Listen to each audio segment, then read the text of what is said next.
kebanyakan ini makan yang asin, yaitu haus. Jadi kehidupan kita juga seperti garam yang membuat orang haus akan Tuhan. Jadi intinya pembahasan kita adalah bagaimana hidup ini, saudara, kiranya bisa menjadi berkat bagi orang lain. Nah, hari ini kita akan memberi satu tema firman Tuhan, yaitu menjadi berkat saat kondisi sulit. Ya mungkin kalau menjadi berkat saat kondisinya aman gitu tuh mungkin gampang ya.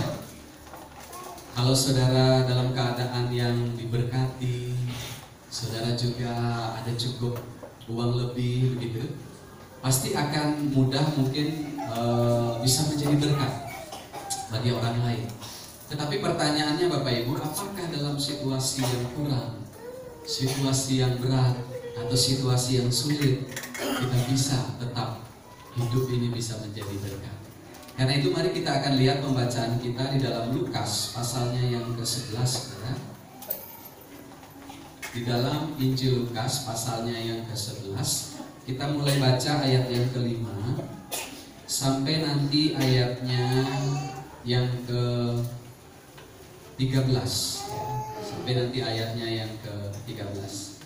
Baik, jika sudah ketemu, kita akan baca secara bersama-sama, atau mungkin lebih baik kita bergantian ya. Jadi deretan kursi saya di sebelah kanan akan membaca ayat yang ke-5, deretan kursi saya di tengah akan baca ayat 6, deretan kursi di sebelah kiri saya baca ayat yang ke-7. Ya, jadi terus bergantian, ya saya yang menyimak ya. Baik. Ya, jadi baik, kita berdiri supaya suaranya lebih kencang ya. Mari hitungan ketiga kita akan mulai membaca. 1, 2, 3. Lalu katanya kepada mereka, jika seorang di antara kamu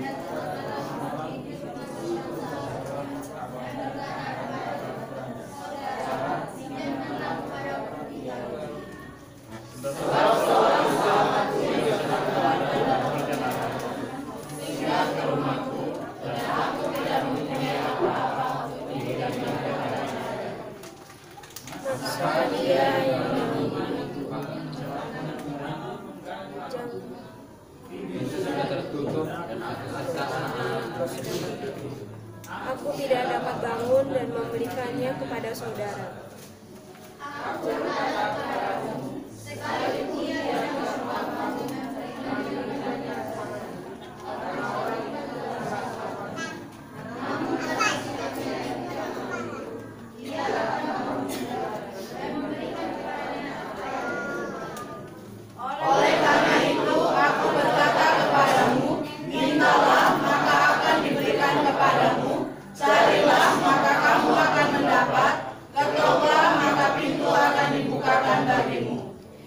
Karena setiap orang yang meminta menerima, dan setiap orang yang mencari mendapat, dan setiap orang yang mengetuk baginya pintu dibukakan.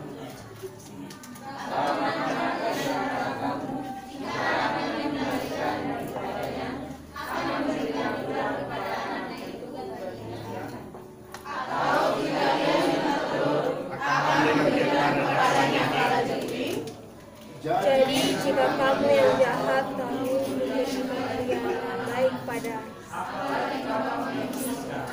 Dia akan memberikan Roh Kudus kepada mereka yang meminta kepadanya. Amin. Silakan duduk, Bapak Ibu Saudara. Ya, pembacaan kita pagi hari ini tentang bagaimana ada satu drama atau satu kisah, saudara ya. Tapi seringkali ini diabaikan. Jadi kadang-kadang kita fokusnya di ayat 9 sampai ayat yang ke-13 itu tentang barang siapa yang meminta maka akan diberikan, kemudian siapa yang mencari akan mendapat, kemudian ketika mengetok pintu dibukakan. Tetapi Bapak Ibu tidak bisa teks ini dilepaskan dari konteksnya. Jadi teks ini konteks ayat yang ke-9 sampai ayat yang ke-13, saudara, itu konteksnya ada di bagian atas, yaitu di ayat yang ke-5 sampai dengan ayat yang ke-8 itu. Nah, Bapak Ibu, coba kita membayangkan satu situasi yang sedang dihadapi oleh seorang ini. Jadi ketika dia ada di rumah itu, saudara, di rumahnya, tiba-tiba pada tengah malam, ya, ada seseorang yang datang kepadanya, dan orang ini adalah kelaparan. Dia ini kelaparan, dan apa yang terjadi? Tuan rumah, ya, tidak punya sesuatu untuk dihidangkan, gitu ya. Tidak punya sesuatu untuk diberikan kepada orang ini untuk dia makan. Tetapi apa yang dia lakukan, saudara? Dia tidak tinggal diam di sana. Dia tidak tinggal diam, oh pokoknya kamu sabar ya, tunggu ya, tidak. Tetapi saudara, yang dia lakukan adalah dia pergi ke rumah sahabatnya. Mungkin itu dekat ya, tetangga itu, sahabatnya. Kemudian di sana dia mengetok pintu, kemudian dia meminta, atau bukan meminta ya, pinjam ya, meminjam kepada sahabatnya ini, yaitu 3 roti. Dan dia mengatakan, tolonglah pinjamkan kepadaku 3 roti, sebab ada seorang sahabatku yang datang ke rumahku, dan aku tidak punya apa-apa untuk dihidangkan. Nah kemudian saudara, akhirnya orang ini, tetangga ini atau sahabatnya ini memberikan apa yang dibutuhkan oleh orang yang perlu itu. Dia memberikan 3 roti itu, dan kemudian akhirnya saudara, dia pasti memberikan kepada orang yang kelaparan yang datang ke rumah. Nah saudara, situasi ini kita gambarkan coba dalam kehidupan kita masing-masing. Jadi ketika Bapak Ibu dalam posisi yang mungkin begitu kekurangan juga ya, atau juga mungkin tidak hanya kekurangan, tetapi dalam keadaan yang sangat-sangat berat, atau dalam keadaan yang sangat-sangat sulit. Nah, tetapi dalam saat seperti itu, kemudian ada orang yang lebih memerlukan, yang sangat lapar mungkin, sangat perlu untuk bantuan Bapak Ibu. Nah, apa yang Bapak Ibu atau kita akan lakukan dalam menjawab kebutuhan orang ini? Dan kalau kita bisa menyimpulkan dari konteks ini, kita akan datang kepada siapa? Sahabat kita yang sejati, yaitu Tuhan Yesus, dan meminta kepadanya untuk meminta apa? Meminta berkat yang dimana nanti kita akan salurkan kepada orang yang memerlukan. Nah, tetapi saudara, kalau kita melihat situasinya di dalam kehidupan orang ini ya, wah ini menurut saya, ini orang ini luar biasa. Walaupun tengah malam, dia didatangi oleh temannya yang kelaparan. Kemudian dalam situasi itu mungkin dia ke dapur ya, lihat makanan sudah tidak ada. Mungkin dia buka kulkas, kalau zaman dulu ada kulkas ya. Dia buka kulkas, nggak ada apa-apa. Ya, dia coba cari-cari makanan, tidak ada sama sekali. Tidak ada sesuatu yang dapat dihidangkan. Tetapi dia akhirnya pergi ke rumah sahabatnya dan mendapatkan roti itu. Saudara, saya menyimpulkan bahwa situasi ini situasi yang sulit, tetapi orang ini saudara rindu atau tetap ingin hidupnya bisa menjadi berkat bagi orang yang kelaparan ini. Nah, ini kita belajar sesuatu yang penting hari ini saudara, di mana dalam hidup ini saya menyebut ini ujian. Kalau modelnya seperti ini, saya percaya ini orang ini tidak kebetulan aja datang ya, tetapi kenapa Tuhan Yesus memberikan satu perumpamaan ini? Jadi satu gambaran yang Tuhan Yesus berikan kepada murid-muridnya ya, karena konteks waktu itu Tuhan mengajarkan mereka tentang doa Bapa kami, saudara. Karena itu di konteks Matius, di mana Tuhan ajarkan doa Bapa kami itu, kemudian dicatat juga di dalam Lukas pasal 11 ini. Hanya di Lukas tidak terlalu detail seperti di Matius kita melihat doa Bapa kami ya, tidak seperti itu. Tapi hanya lebih singkat doa Bapa kaminya di Injil Lukas ini. Tetapi yang Tuhan sebenarnya sedang tunjukkan dari prinsip doa ini adalah bagaimana hidup ini harus bisa menjadi jawaban bagi mereka yang membutuhkan. Jadi Bapak, Ibu, dan saya harus hidup ini mesti menjadi jawaban bagi mereka yang mungkin ada dalam kelaparan. Karena di penghakiman terakhir nanti, saudara, ketika Tuhan mengadili bangsa-bangsa ya, mengadili juga orang percaya. Di situ kalau kita melihat di pasal yang ke-25, bahwa Tuhan Yesus mengatakan, ketika aku telanjang, kamu tidak memberi aku pakaian. Ketika aku lapar, kamu tidak memberi aku makanan. Ketika aku haus, kamu tidak memberi aku minum, dan seterusnya.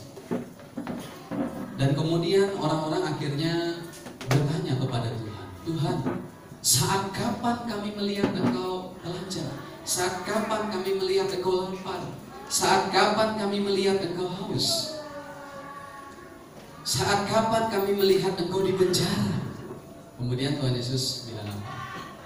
Bahwa segala sesuatu yang kamu tidak lakukan untuk salah saudaraku ini, kamu juga tidak melakukannya untuk aku. Jadi di keliling kita, saudara, ada begitu banyak, mungkin kalau kita bisa katakan ujian dalam hidup kita, di mana seringkali kita melewati peristiwa itu. Kita tidak menjadi jawaban bagi mereka yang sangat-sangat penting, sangat-sangat bergumul. Mereka mungkin membutuhkan begitu berkat dan berarti bagi mereka, dan saat itu juga mungkin Bapak Ibu juga dalam keadaan yang kekurangan. Saudara, saya ingat satu peristiwa di mana teman saya, seorang hamba Tuhan, bersama istrinya. Mereka itu ada di rumah mereka hanya beras sekitar 2 kilo, itu makanan, mungkin beras terakhir mereka juga, dalam situasi yang sangat kurang, saudara. Kemudian dia cerita, kemudian ada uang sisa 10.000 di dompet. Kemudian saudara tidak tahu bagaimana, menjelang malam begitu, ada seorang saudara yang datang ke rumah mereka itu, ke rumah hamba Tuhan teman saya ini. Dan orang ini bilang, kami belum makan selama 3 hari. Enggak tahu itu penipuan atau apa, tetapi apa yang dilakukan oleh teman saya ini, hamba Tuhan ini, ya kami nggak punya sesuatu, hanya tinggal beras cuma 2 kilo dan uang 10.000 saja. Kemudian akhirnya suami ini, saudara, teman saya ini diskusi sama istrinya, apa yang kita lakukan, apakah kita kasih orang ini? Karena kita sudah makan ya dari tadi, tetapi memang masih ada stok 2 kilo beras. Sedangkan mereka ini sudah katanya 3 hari tidak makan ya. Kemudian saudara, akhirnya dia diskusi sama istrinya. Akhirnya istrinya bilang, iya kita kasih aja. Akhirnya teman saya ini, saudara, beras 2 kilo itu dikasih sama orang ini. Dan kemudian tidak cukup begitu saja, uang terakhir mereka di dompet itu 10.000. Akhirnya itu juga diberikan. Jadi total itu habis kasih. Nah kemudian saudara, mereka akhirnya sudah pulang orang ini, dan suami istrinya akhirnya memang berpandang-pandangan. Kemudian mereka berpikir, mereka berbincang-bincang, bagaimana sekarang? Kita sudah tidak punya apa-apa. Bagaimana? Tapi kita berdoa. Saudara, besoknya tiba-tiba saudara, mereka itu dapat telepon dari sepupu mereka itu yang terkenal pelit. Jadi saudara jangan bangga dulu terkenal apa ya, tapi terkenal pelitnya. Tiba-tiba telepon dari Jakarta, nanya kabar, nanya apa yang mungkin bisa dibantu begitu. Wah, ini akhirnya teman saya bilang, ini setahu saya dari dulu nggak pernah bantu saya, tapi kok tiba-tiba ini telepon. Dan akhirnya orang itu tanya, kamu bagaimana, keadaanmu bagaimana? Terus mereka jawab baik-baik saja. Oh, saya mau kirim, katanya, dari Jakarta dikirim. Dan dikirimnya itu berlipat-lipat kali ganda dari beras 2 kilo itu, dari uang 10.000. Dan saya percaya itu karena mereka taat melakukan firman Tuhan, menjadi berkat saat dalam kondisi yang sulit. Nah ini sudah. Nah kalau Bapak Ibu perhatikan, coba kita sebelum masuk di beberapa poin saya ingin mengajak saudara di 1 Samuel pasal yang ke-22.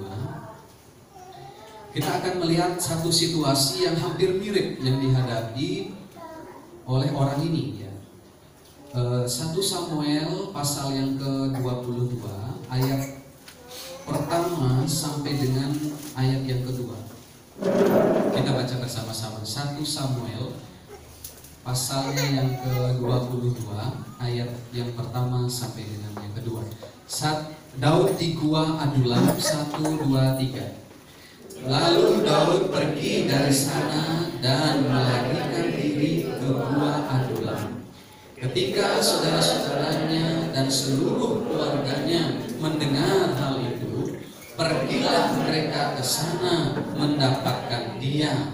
Berhimpunlah juga kepadanya setiap orang yang dalam kesukaran, setiap orang yang dikejar-kejar tukang piutang, setiap orang yang sakit hati, maka ia menjadi pemimpin mereka. Bersama-sama dengan dia ada kira-kira 400 orang.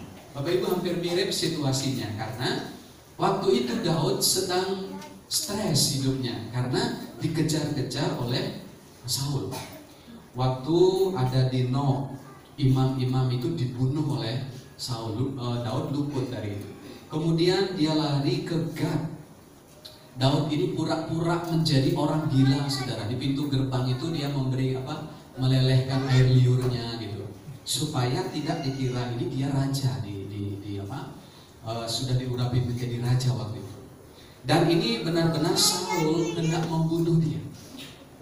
Tetapi apa yang terjadi, saudara? Akhirnya Daud melarikan diri yang disebut dengan ke gua Adulam. Di gua Adulam itu dia sebenarnya ingin menenangkan diri, bukan? Dia sebenarnya ingin santai, ingin rehat sejenak. Dan juga posisinya dia lagi stres, lagi bingung, bahkan ketakutan karena dikejar-kejar oleh Raja Saul. Tapi apa yang dilakukan? Apa yang terjadi di sini, saudara? Justru dalam keadaan itulah Tuhan mengirimkan orang-orang yang justru dalam apa, saudara? Dalam masalah, dalam kesukaran. Kalau saudara perhatikan ayat yang kedua, ya. Berhimpunlah juga kepadanya setiap orang yang dalam kesukaran, orang yang dikejar-kejar tukang piutang, setiap orang yang sakit hati. Dan maka Daud menjadi pemimpin mereka. Ada satu prinsip di sini, saudara. Tuhan sering izinkan ini terjadi juga dalam hidup kita, saudara. Saat Bapak Ibu mungkin mau istirahat, saat Bapak Ibu mungkin mau santai dulu sejenak, saat kita juga mungkin dalam kekurangan, atau saat kita juga dalam keadaan yang stres mungkin. Tetapi saudara tidak menutup kemungkinan pada saat seperti itulah Tuhan justru kirimkan orang-orang yang dalam kesukaran, orang-orang yang lebih memiliki masalah daripada itu. Dan apa respon kita? Ini kita harus menjadi jawaban dalam hal itu. Saya kira Tuhan mengirimkan ini karena tidak sedikit jumlahnya, saudara, yang Daud ini, posisi Daud ini. Orang-orang ini, saudara, benar-benar dikejar-kejar oleh hutang piutang dan sebagainya. Orang-orang dalam masalah, bahkan orang-orang yang sakit hati meminta supaya mungkin Daud tolong mereka. Daud mungkin bisa mengkonseling mereka, sedangkan sebenarnya Daud sendiri perlu dikonseling. Ya. Saudara mungkin pernah hadapi situasi itu. Saudara sendiri, rumah tangga saudara perlu dikonseling, tetapi tiba-tiba ada orang yang datang minta konseling sama saudara. Nah ini mungkin sesuatu yang luar biasa Tuhan mempertemukan begitu. Tapi ini masalah besar, saudara. Saat saudara mungkin dalam kekurangan, sementara saat itu juga tiba-tiba ada teman yang mengatakan kepada saudara, saya perlu sekali, ya, saya butuh sekali dan sebagainya. Mari Bapak Ibu, kita akan melihat beberapa hal tentang hidup ini harus menjadi berkat di saat situasi kita mungkin itu berat. Kita kembali ke pembacaan dalam Lukas ini. Jadi kita akan melihat beberapa hal, saudara, prinsip penting bagaimana hidup kita ini bisa menjadi berkah walaupun saat dalam keadaan yang berat. Next. Yang pertama saya melihat di sini kita harus punya belas kasihan. Dari mana kita tahu bahwa orang ini punya belas kasihan? Seorang yang menjawab kebutuhan yang lapar tadi, Lukas 11. Dari caranya, saudara, dari gayanya. Dia tidak berlambat-lambat menunggu di sana. Dia mungkin suruh temannya, tunggu sebentar ya, saya akan mencari roti. Saya akan pinjam ke tetangga saya. Jadi reaksi yang muncul dari orang ini, saudara, dia tidak menunggu lama, tetapi dia berusaha cari solusinya. Saya percaya kenapa orang ini, saudara, bisa melakukan atau menjadi jawaban bagi orang yang lapar ini, karena dia punya yang namanya belas kasihan. Jadi kalau seseorang, saudara, tidak ada belas kasihnya, dia tidak akan peduli, dia tidak akan care dengan temannya itu. Tetapi karena dia ada belas kasihan, saudara, dia melakukan itu. Walaupun tengah malam, dia harus ambil risiko untuk pergi ke tetangganya, mengetok pintu temannya ini. Tolong pinjamkan kepadaku 3 roti, supaya orang yang kelaparan datang ke rumahku, mereka bisa makan, dia bisa makan. Jadi saudara, kalau kita bisa melihat hidup ini harus punya hati yang belas kasihan. Mari kita akan melihat next di berikutnya ini ya. Ya. Di kota Nain, Tuhan juga tergerak hatinya oleh belas kasihan. Bapak Ibu, ini kisah terkenal. Ada satu janda punya anak satu-satunya, saudara, di kota itu. Sementara orang-orang menggendong jenazah ini karena anak dari wanita ini, janda ini, meninggal. Dan itu siap pergi ke kuburan. Kemudian ada rombongan lain, yaitu rombongan Tuhan Yesus juga. Akhirnya antara rombongan satu mau ke kuburan dengan rombongan Tuhan Yesus ini ketemu, saudara. Dan waktu berpapasan itulah janda ini Tuhan Yesus melihat terus menangis. Kemudian disitulah dicatatkan di dalam Lukas itu, Tuhan Yesus tergerak hatinya oleh apa? Belas kasihan. Dan Tuhan Yesus menyuruh orang itu berhenti, sementara orang yang berjalan itu berhenti, dan Tuhan akhirnya membangkitkan anak muda di Nain ini. Saudara, kenapa Tuhan melakukan itu? Karena ada belas kasihan. Kemudian yang berikutnya, waktu Yesus memberi makan 5.000 orang di Matius 14, di situ juga dikatakan Tuhan tergeraklah hatinya oleh belas kasihan sehingga memberikan makan. Dan waktu itu kondisinya sebenarnya tidak memungkinkan. Murid-murid pun tahu itu, saudara, bahwa di daerah ini sepi, sunyi, dan tidak ada mungkin warung gitu ya. Kalaupun ada, tidak akan cukup untuk memenuhi kebutuhan banyak orang ini. Tetapi saudara, belas kasihan Tuhan Yesus tidak dibendung, tidak dibatasi dengan situasi yang ada itu. Tuhan cari solusinya, Tuhan menolong mereka. Dan ada 5 roti itu dan 2 ikan itu Tuhan ubah menjadi mujizat dan memberi makan 5.000 orang. Tetapi awalnya perasa itu mengatakan tergeraklah hati Yesus oleh belas kasihan. Saudara dan saya, hidup ini tetap bisa menjadi berkat bagi orang lain saat Bapak Ibu dalam kondisi yang sulit, saat saudara dalam situasi yang minus, tetapi bisa tetap membantu, bisa tetap menolong. Kalau apa? Kalau ada belas kasihan. Kemudian di Matius 20 juga ada 2 orang buta yang disembuhkan Tuhan. Dan orang buta ini mengatakan, Tuhan, sembuhkanlah kami. Dan waktu itu Tuhan tergerak hatinya oleh belas kasihan dan menyembuhkan mereka. Next. Kolose 3 ayat 12. Mari kita akan membuka teks ini, saudara. Ini ajakan Paulus untuk kita ada belas kasihan dalam kehidupan kita. Kita akan membaca bersama-sama dalam Kolose pasal 3 ayat 12. Ya, kalau sudah ketemu kita baca bersama-sama. Kolose 3 ayat yang ke-12. 1, 2, 3.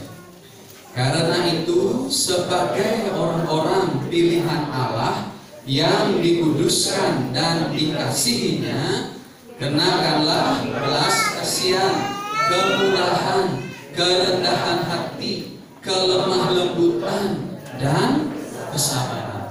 Kenakanlah belas kasihan. Nah, ini perintah Tuhan. Ada kata lah, bentuknya itu imperatif, saudara. Jadi ini perintah yang tidak bisa ditolak. Kenakanlah belas kasihan. Ini perintah yang tidak mungkin ditolak itu tadi. Kenakanlah belas kasihan. Saya mengingat satu contoh, saudara ya. Saya saksikan tentang Ibu Son di Padangala, orang Korea yang melayani dan mensupport beberapa gereja. Beberapa waktu lalu itu, wah, kejadiannya luar biasa. Di jemaat yang mereka layani itu, saudara, ini ada kasus pemukulan, gitu ya. Dan kemudian sebelum peristiwa itu, ada pengerjanya yang melaporkan dia ke hak asasi manusia, hukum dan HAM. Ya, ini begitu banyak pergumulannya. Tetapi tidak berhenti sampai di situ, saudara. Masih ngurus tentang jemaat yang masuk penjara, kemudian Ibu Son sendiri dilaporkan karena katanya tidak dibayar dan sebagainya, kurang dan sebagainya. Kemudian belum berhenti sampai situ, tetapi ada orang yang telepon ke Ibu Son untuk minta tolong memperpanjang gerejanya. Dan kemudian saya yang sering menghubungi gitu ya, kemudian akhirnya Ibu Son bilang, ya kita bantu walaupun tidak banyak. Sebenarnya dalam kondisi seperti itu masih begitu banyak tekanan, banyak problem, saudara. Udahlah, nggak usah dulu. Tetapi saya melihat hati yang digerakkan oleh belas kasihan. Dan benar, saudara, Ibu Son suruh saya antar ke gereja itu, di mana mereka perlu sekali uang itu untuk perpanjangan gereja mereka. Dan Ibu Son tetap menjadi jawaban bagi mereka yang membutuhkan. Saya melihat, saudara, situasi seperti itu bisa terjadi juga dalam hidup kita. Saat saudara merasa saya kekurangan, saat saudara berpikir, oh saya aja nggak punya, bagaimana saya menolong orang lain. Tetapi kunci satunya yang perlu kita ingat, punyalah belas kasihan. Next, kita akan melihat sebenarnya satu video, saudara. Kita akan melihat ada di dalam satu medan perang gitu ya, dan kemudian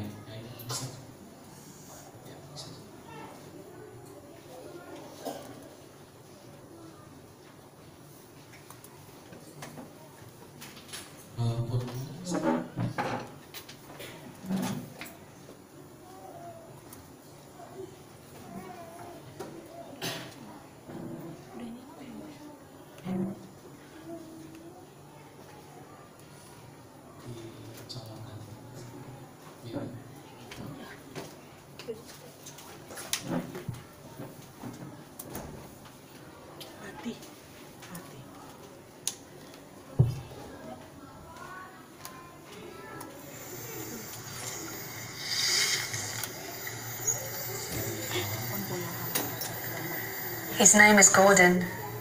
He's my father. He was a soldier. While he was a prisoner of war, it was hell. He didn't believe there was goodness in the world anymore. And when the war ended, he changed. His faith returned.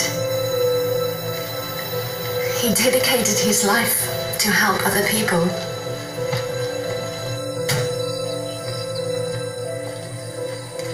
And on the day he died, he asked me to come and find the person who changed him. What did you say to him?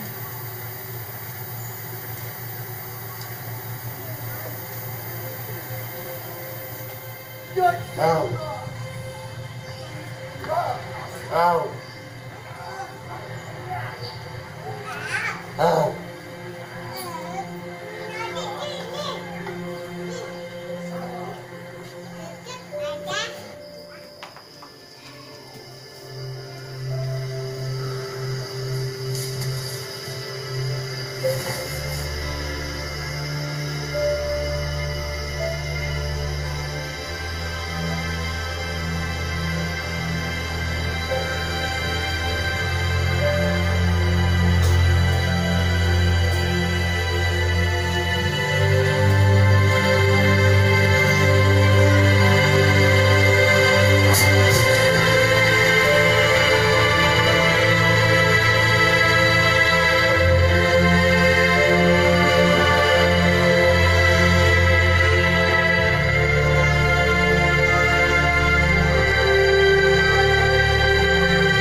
belas kasihan itu saudara terasa di hati orang itu, dan itu mengubah hidupnya, mengubah hidupnya. Kadang-kadang saudara hal-hal kecil yang Bapak Ibu lakukan untuk salah seseorang yang mungkin mereka sangat membutuhkan, nah itu terasa sekali. Dan ini mesti coba ketika kita merenungkan firman ini saudara. Dan mungkinkah ada sesuatu yang Tuhan gerakkan di hati saudara untuk kemudian saudara mulai menjadi berkat. Saudara coba memikirkan sesuatu. Tadi malam saya nonton khotbah dari Pak Pendeta Sumbut. Jarang beliau direkam khotbahnya, tapi tadi malam itu saya coba lihat ketemu. Dia mengatakan uang 50.000 itu mungkin penting bagi saudara. Terakhir uang 50.000 itu. Tetapi ada orang lain yang lebih perlu sekali, yang sedang lapar, yang mereka perlu. Dan saudara memberikan uang 50.000 dan itu adalah ibadah. Wah, ini sesuatu juga yang luar biasa saudara, ketika kita hidup ini digerakkan oleh belas kasihan. Yang kedua, kita akan melihat bagaimana hidup ini tetap menjadi berkat. Nah, yang kedua saudara menyadari apapun yang ada pada kita itu hanyalah pinjaman. Kalau Bapak Ibu perhatikan kembali di dalam Lukas, saya ingin mengajak saudara perhatikan dengan seksama apa yang dikatakan orang ini kepada sahabatnya ini. Nah, kalau Bapak Ibu cek di ayatnya yang ke-6 ya, ayat yang ke-6 itu, baik saya bacakan. Di ayatnya yang ke-5 mulai ya. Lalu katanya kepada mereka, jika seorang di antara kamu pada tengah malam pergi ke rumah seorang sahabatnya dan berkata kepadanya, saudara, apa di situ? Pinjamkanlah kepadaku apa? 3 roti. Jadi rupanya roti itu dipinjam. Jadi dia tidak serta-merta minta gitu, enggak saudara. Tetapi Tuhan sementara ajarkan kepada murid-muridnya bahwa apapun yang ada pada kamu, apapun yang ada pada kita semua saudara, ini hanyalah pinjaman. Ini hanyalah titipan sementara saja Tuhan berikan. Dan suatu saat ini juga akan hilang ya.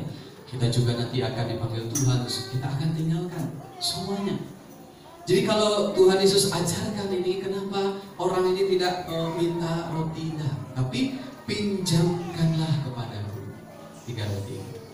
Mari kita akan melihat beberapa hal berkaitan dengan teks ini. Jadi menyadari apapun yang ada pada kita adalah pinjaman. Dikatakan pinjamkanlah. Wah, ini satu prinsip yang bisa kita ambil saudara. Kita jangan memegang kuat apa yang sebenarnya itu sesungguhnya bukan milik kita. Dan sementara itu saudara, kita harus ingat bahwa apapun yang ada pada kita ini, semua ini titipan saja. Dan itu mestinya kita juga bagikan. pada mereka yang membutuhkan itu. Nah, coba kita akan melihat Matius 25 ayat yang ke-40. Ini yang saya sebut di awal tadi tentang nanti penghakiman itu saudara. Mari kita akan melihat di Matius pasal yang ke-25 ayat yang ke-40 ini.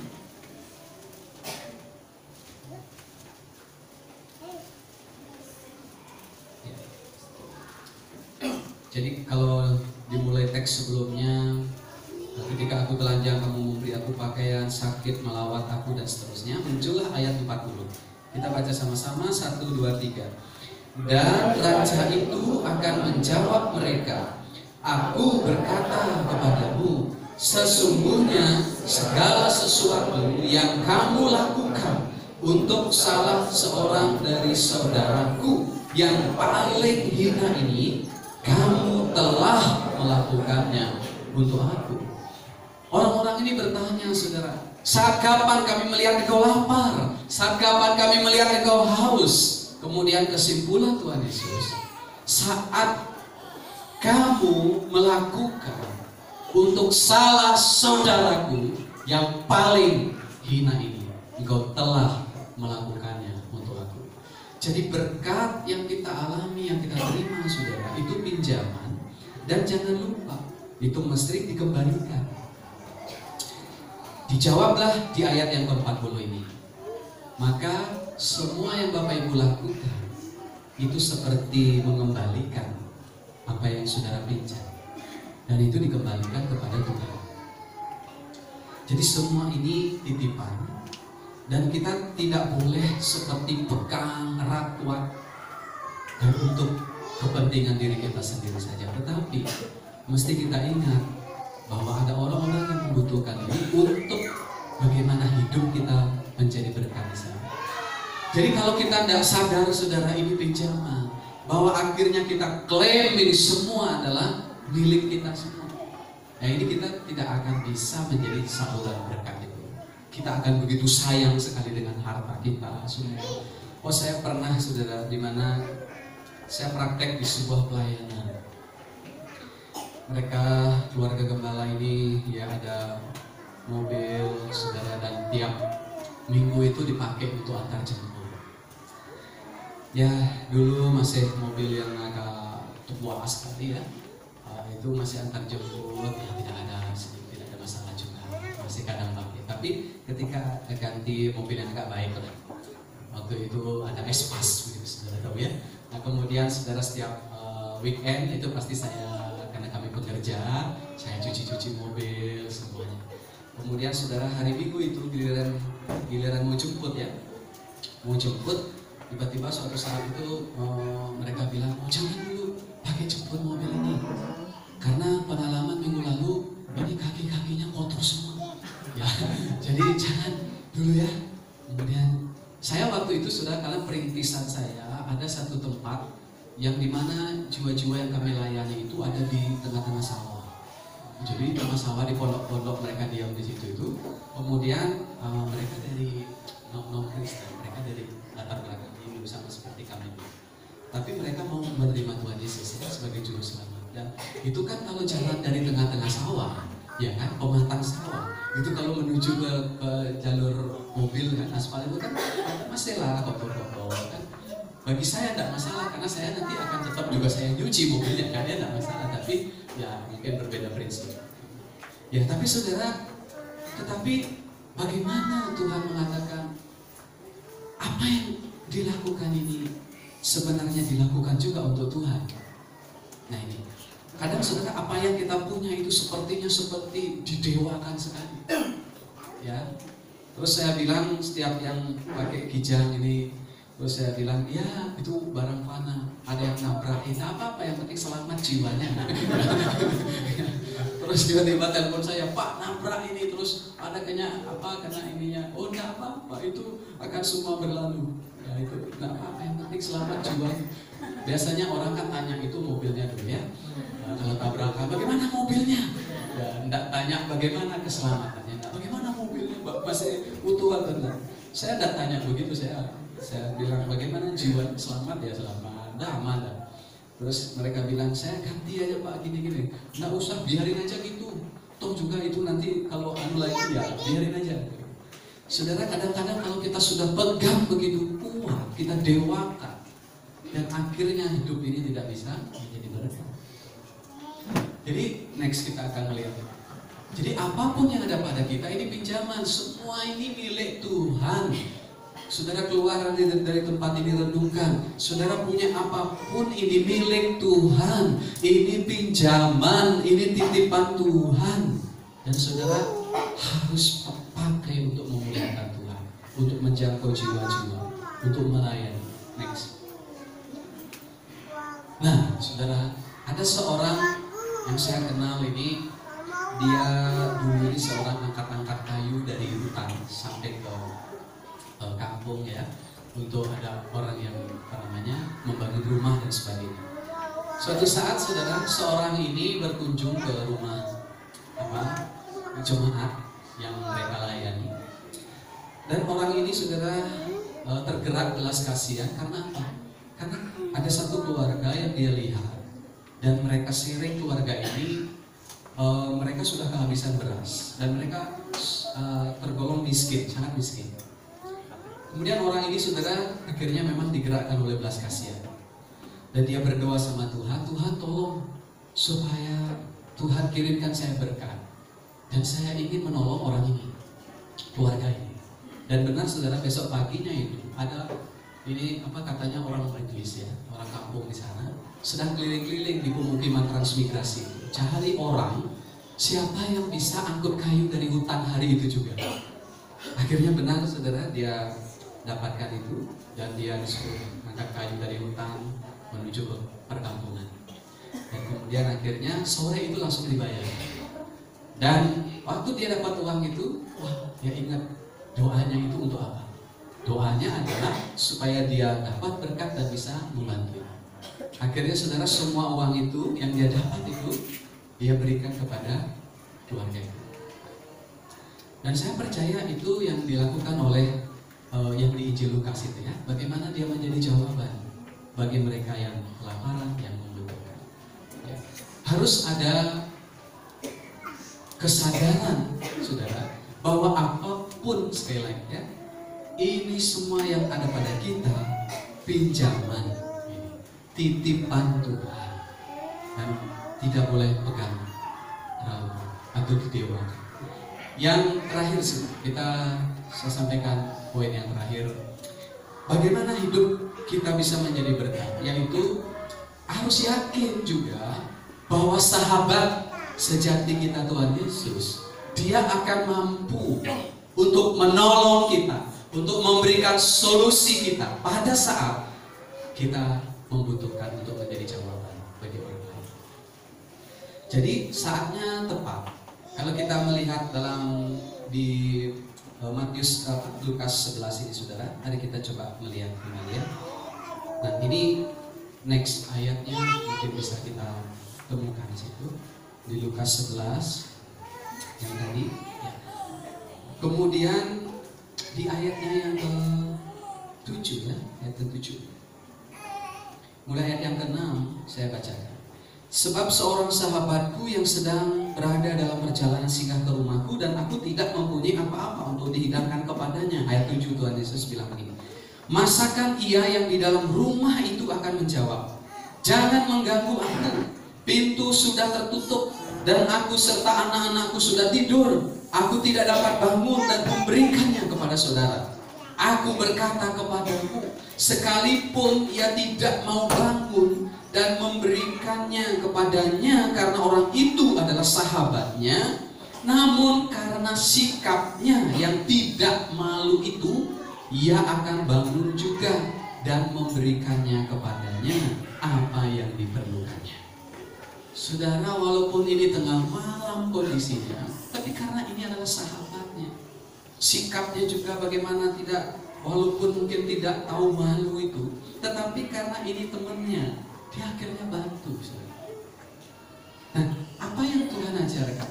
Bahwa murid-muridnya ini, saudara, murid Tuhan Yesus punya juga sahabat sejati, yaitu Tuhan Yesus, yang dimana saat apapun diperlukan, Tuhan pasti tolong. Sama dengan kehidupan kita, saudara. kita ini disebut sahabat. Yohanes 15 ayat 15. Aku tidak lagi menyebut kamu hamba, tetapi aku menyebut kamu sahabat. Kamu adalah sahabatku, kata Tuhan Yesus. Jadi Bapak Ibu adalah sahabatnya Tuhan. Jadi saat orang mungkin memerlukan bantuan saudara dan saya, kita punya satu solusi, yaitu datanglah ke sahabat kita. Berdoalah di sana, ya, meminta di sana dan seterusnya. Kita akan melihat beberapa urutan next, saudara, ya, tentang keyakinan akan sahabat kita. Ada 3 ya, minta, cari, dan mengetok. Di ayatnya yang ke-9, nah ini baru sebenarnya penerapannya. Mari kita baca bersama-sama ayat 9, 1, 2, 3. Oleh karena itu, aku berkata kepadamu, mintalah maka akan diberikan kepadamu. Carilah maka kamu akan mendapat. Ketoklah maka pintu akan dibukakan bagimu. Saudara, saat kapan doa-doa kita ini dijawab Tuhan? Saat kapan Tuhan menyuruh kita meminta? Saat kapan itu Tuhan katakan carilah maka kamu akan mendapat? Saat kapan saudara pintu itu dibuka ketika diketok? Ketika kita mengetok pintu, pintu itu dibukakan. Saat kapan itu terjadi? Jangan lupakan di ayat sebelumnya tadi. Ketika saudara dan saya rindu hidupnya menjadi berkat saat dalam kesulitan itu. Kadang saudara, orang hanya mengkhotbahkan mungkin di ayat teks 9 ini, yang hanya menekankan, oh mintalah maka akan diberi, carilah maka akan dapat kamu, ketoklah maka pintu dibukakan. Tapi saudara, meminta, mencari maupun mengetok bukan untuk diri sendiri. Kalau saudara lepaskan dari konteksnya akan berdiri sendiri, tidak saudara. Tetapi yang Tuhan Yesus ajarkan adalah meminta sesuai dengan kehendak Tuhan, tetapi tidak hanya untuk kepentingan diri sendiri, tetapi konteksnya adalah bagaimana seseorang ini menjadi jawaban bagi kebutuhan orang lain. Saat itulah Tuhan katakan, mintalah maka akan diberikan, carilah maka kamu akan mendapat, dan ketoklah pintu itu, pintu sahabat kita, maka akan diberikan dan pintu itu dibuka. Saudara, ini jaminan bahwa saudara, ketika saudara rindu hidupnya dipakai Tuhan menjadi juga saluran berkat bagi orang lain, saudara tinggal mencari, dan saudara tinggal meminta, kemudian saudara mencarinya, dan kemudian saudara mengetuk pintu, dan Tuhan berjanji Tuhan akan menjawab itu. Jadi Tuhan ajar kepada murid-muridnya tidak menjadi pribadi yang egois, tetapi Tuhan ajarkan kepada kita saudara menjadi pribadi-pribadi yang mengenakan belas kasihan bagi orang lain. Ketoklah pintu dibukakan. Next. Bapa memberikan yang terbaik. Bahkan sampai di ayat yang ke-13 itu, ayat 11 ya. Bapa manakah di antara kamu jika anaknya minta ikan akan memberi ular untuk ganti ikan, atau jika ia minta telur akan memberikan kalajengking? Jadi jika kamu yang jahat, dalam ilustrasi itu mungkin sikapnya yang tidak malu itu, tapi dia akhirnya bangun ya. Tapi saudara, sesama manusia atau Bapa kita di dunia saja, bahkan Tuhan Yesus mengatakan, jika kamu yang jahat tahu memberi pemberian yang baik kepada anak-anakmu, apalagi Bapamu yang di surga, Dia memberikan Roh Kudus kepada mereka. Artinya sesuatu yang paling berharga, bernilai Tuhan berikan kepada kita. Karena itu Bapak Ibu, di hari-hari ini manusia akan hidup di zaman yang lebih mementingkan diri sendiri. Tetapi kita diajar satu hal yang penting, biarlah hidup ini tidak hanya untuk mementingkan diri sendiri, tetapi menjadi berkat bagi orang lain. Kita simpulkan renungan kita hari ini. Bagaimana hidup bisa menjadi berkat? Memiliki belas kasihan. Harus digerakkan oleh belas kasihan. Menyadari bahwa semua yang ada pada kita itu pinjaman, titipan. Sadari itu ya. Kemudian yakin bahwa sahabat sejati kita akan memberikan apa yang kita perlukan untuk menjadi saluran berkat. Mari kita tundukkan kepala kita berdoa. Bapak Ibu, mari kita fokuskan hati kita, pikiran kita untuk tertuju kepada Tuhan dan izinkan Tuhan berbicara kepada kita. Haleluya. Kita nyanyikan pujian yang tadi ya. Berseru dan memanggil namanya. Berdoa dia akan segera menghampiri kita. Bila kau rasa gelisah di hati. Sementara Bapak Ibu juga kita siapkan hati kita untuk mendengar, untuk masuk dalam perjamuan kudus. Mari kita berdiri bersama-sama. Kita akan menaikkan pujian. Bila kau rasa gelisah di hati.